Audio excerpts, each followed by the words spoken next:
Have you ever felt that gentle nudge telling you there's something more? That the path you carefully planned might not be the one that you're meant to take? I'm Marisa Switzer, and this is If I Hadn't Said Yes, Stories of Surrender and the Pursuit of Purpose. Each week, I sit down with women who have trusted their journey, stepped into the unknown, and discovered their true calling along the way. Whether you're feeling called to make a change or simply seeking inspiration from others who have taken the leap, this is your invitation to explore what might be possible if you say yes.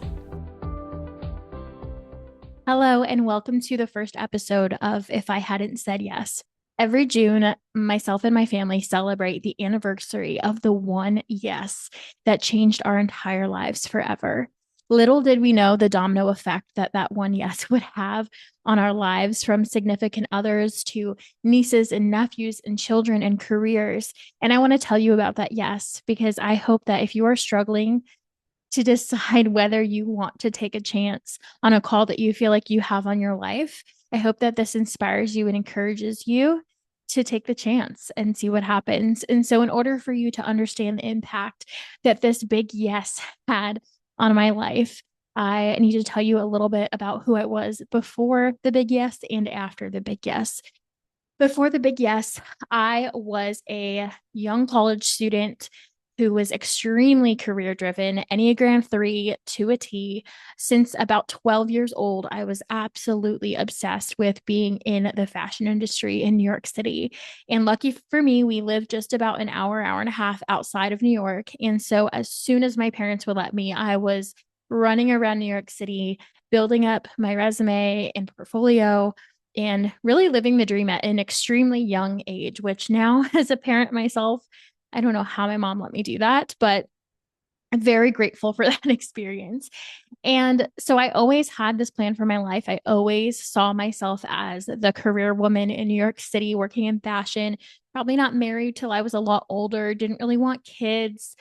And I was extremely lucky to have a lot of the experiences that I dreamt of at a very young age.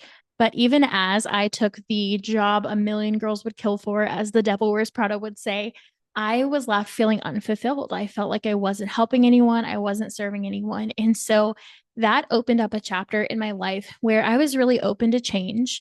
I knew what I was passionate about, I knew what I was called to do, but I wasn't sure what that was going to look like for the next chapter of my life. And then enters the big change that came in 2016. My parents, my siblings, all decided that they were going to pick up our life that we had always known in the Northeast and moved to North Carolina. And at that time, I was at a very pivotal moment in my career where I could choose to go a new direction or I could stay where I was. And a lot of my friends were moving for new jobs, and I just felt like I was the only one left and I had a choice to make. And it was easier for me to say, let's stay the course and just pursue a job opportunity that I already had in New York City. So the plan was for me to help my family move down to North Carolina and then come back to New York for a job. However, in the midst of all of these decisions, in February 2016, I really had a moment where I fully surrendered my plans to God, to the universe, whatever you believe in. I had a moment of, I can really go anywhere and do anything. And I trust that whatever you have planned for me is better than anything that I could plan for myself. And so from February to June, I just felt like I was floating on this cloud, hopeful and expectant, and allowing myself to be pushed in whatever direction God had for me. I could have never guessed what he had for me next, but let me tell you, he wrecked every plan that I had for my life and replaced it with things that I didn't even know that I wanted or dreamed about. So I stayed the course. I went to North Carolina with my family. I helped them move in. I helped them get unpacked. And truth be told, it was a really healing time for my family. We have so many fun memories from that time of all being on this new journey together, not knowing anyone else, and just being really excited for this fresh start. And I think that, in combination with the contrast between the hustle and bustle of New York City and the quiet of a small beach town in North Carolina, my soul was just craving something new.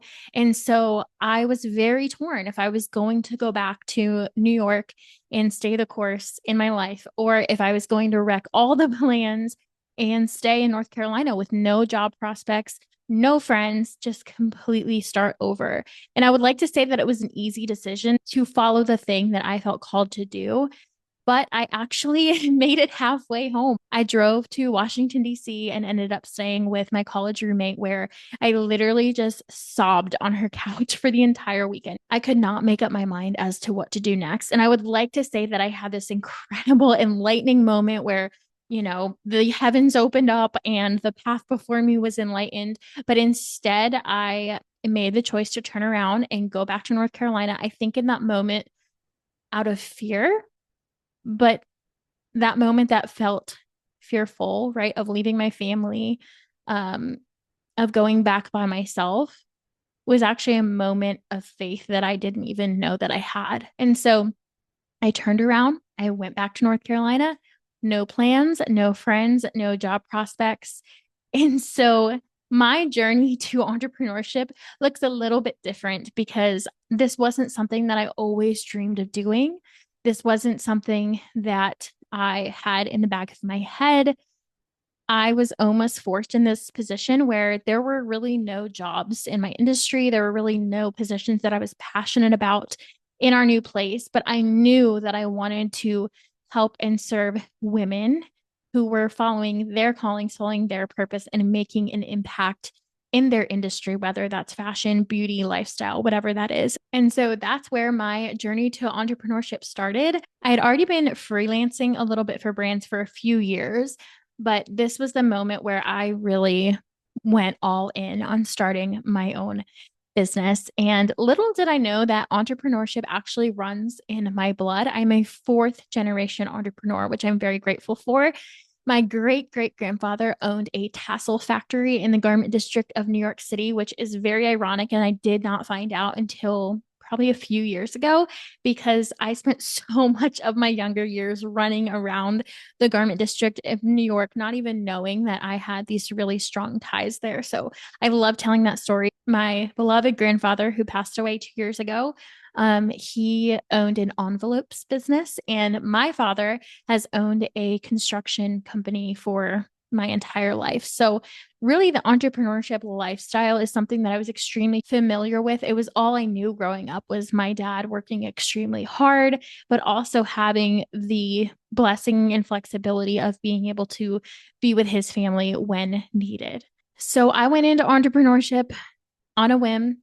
Here we are 10 years later, countless lessons learned, which I will save for another episode. But I just wanted to encourage you that if I hadn't said yes in that moment to completely surrendering my plans to a greater plan for my life, I would not be sitting here today having helped over 150 founders get to work their dream jobs every day, having helped brands get into major press and stores like Nordstrom, Sephora, Anthropologie. I wouldn't have met so many incredible friends along the way out of all the places that we've lived.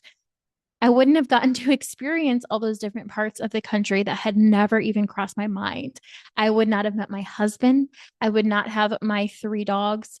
I would not have my daughter, or probably ever experienced motherhood, which is a whole nother episode in itself. And I wouldn't have such a rich life of trials and traumas and triumphs, but also lessons learned and strength built and deeper faith in the one who wrote the entire story. So I hope this podcast and everyone's stories that you will hear inspires you to think, what is that one yes that changed your life? Or what is that one yes that you have been holding back that might change the course of your entire life? Thanks for listening, and we'll see you next week. Thanks so much for tuning into this episode of If I Hadn't Said Yes. If this episode inspired, encouraged, or moved you in any way, your rating and review would be greatly appreciated. Or maybe this episode made you think of someone in your life that you want to encourage to go for their big yes. Feel free to share it with a friend. You can keep up with all of our content at If I Hadn't Said Yes Pod on Instagram. We'll see you next week.